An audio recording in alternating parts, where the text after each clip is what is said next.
পালন করি মিলাদুন নবী। ওরে আবু লাহাব কাফের হইয়া মিলাদুন নবী পালন কইরা, আবু লাহাব কাফের হইয়া মিলাদুন নবী পালন কইরা কবরেতে পাইছে শান্তি। হাদিস বুখারী মারহাবা।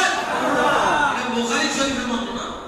আবু লাহাব সোমবার দিনে আঙ্গুর দিয়া জান্নাতি পানি এবং মধু আল্লাহ তার কবরের মধ্যে খাওয়ায়। সুবহানাল্লাহ, সুবহানাল্লাহ।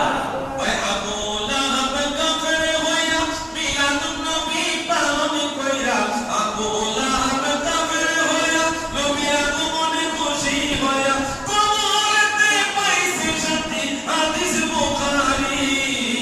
এসো সবাই পালন করি মিলাদুন নবী। এসো সবাই পালন করি মিলাদুন নবী।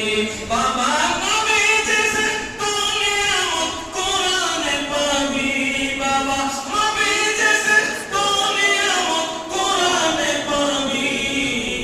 এসো সবাই পালন করি মিলাদুন নবী।